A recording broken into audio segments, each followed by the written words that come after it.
Okay, welcome. Today we are going to go to the location of the Sermon on the Mount, a wonderful location and site of probably the most famous sermon of all time, and particularly the opening part of that sermon, which is the Beatitudes. So Matthew chapter 5, you take a moment to find it while I pull up my slides here, and we're going to be on our way.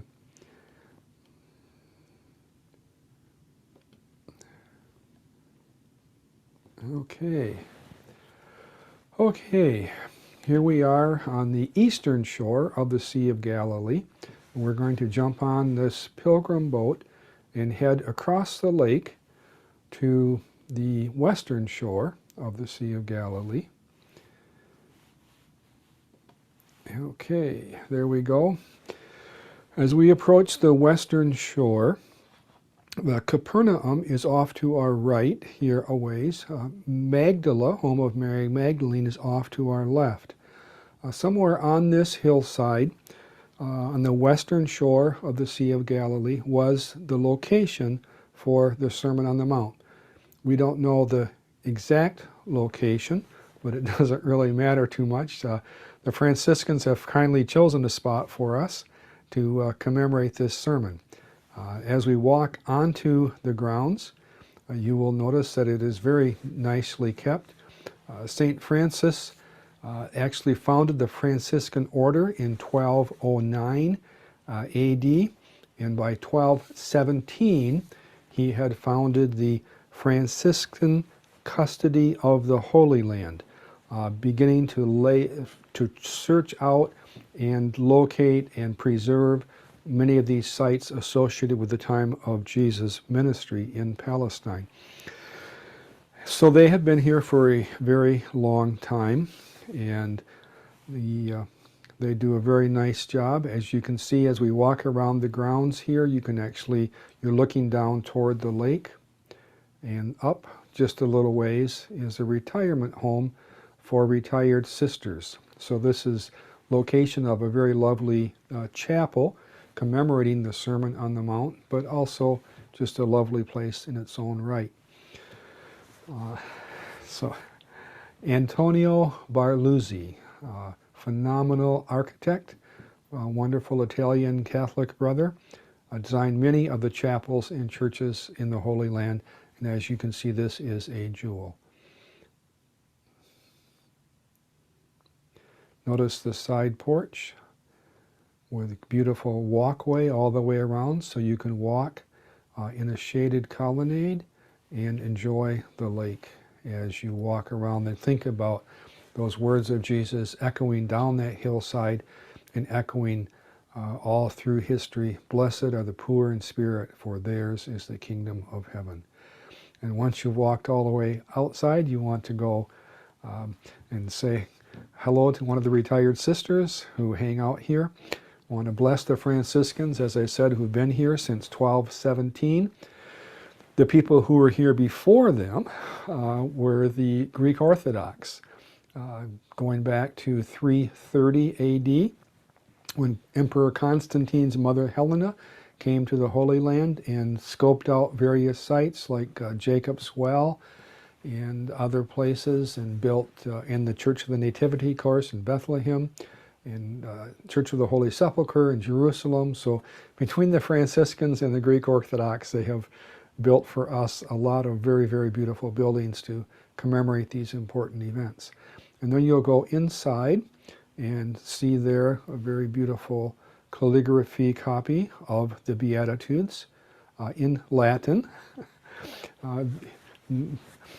Many international visitors, and for all of those international visitors, Latin is still the one language that is in common to everyone, particularly if you're from a Roman Catholic tradition, you know some Latin, and that is, so there they are for you in Latin. And then if you lift up your eyes to the heavens, you will see the 8 Beatitudes again around you, in a perfect circle above your head.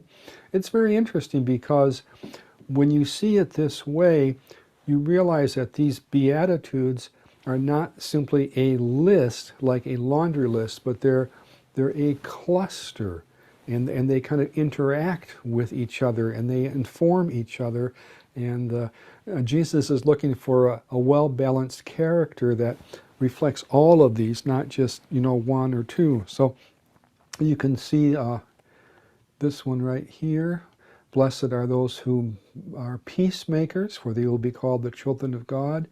Blessed are the poor in spirit, for of theirs is the kingdom of heaven.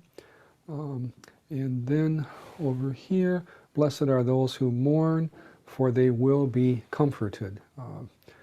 Very beautiful reminder to when the light coming through, as of course the light is supposed to be shining out through us as we exemplify these virtues. We're back outside now. This is the location and the view that Jesus and his listeners would have had, maybe enhanced a little bit by modern agriculture, but this is where they would have been sitting and were looking when they heard these words, and I'm going to give you my translation because you've heard all the other ones. Okay, here we go. Matthew 5, verse 3. Blessed are those who recognize their need for God, for the kingdom of heaven belongs to them. Blessed are those who grieve at the sin in them and around them, for God will comfort them when he renews the world and wipes away their tears. Verse 5. Blessed are those who do not try to scratch and claw their way to the top, but defer their case to God and accept their lot from him. For he will take up their case and assign them their place in the new heavens and the new earth. And then verse 6, the fourth beatitude. Blessed are those who deeply desire to see God's way done on the earth, for he will satisfy them in the end. Blessed are those who show mercy to others, for God will show mercy to them. Blessed are the pure in heart, for they will enter the holy place. Blessed are those who work for peace, for they are doing God's work. And then finally, verse 10, blessed are those who care enough about justice that they are willing to suffer for it, for the kingdom of heaven belongs to them.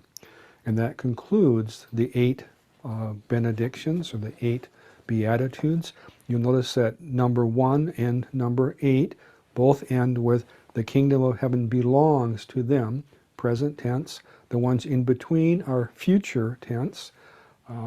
They will be comforted, they will be consoled, they will be filled, and so forth. There's a kind of an interplay between the present tense of the kingdom in Jesus' public ministry, and then the future consummation of the kingdom when he returns. And you see that in the Beatitudes themselves.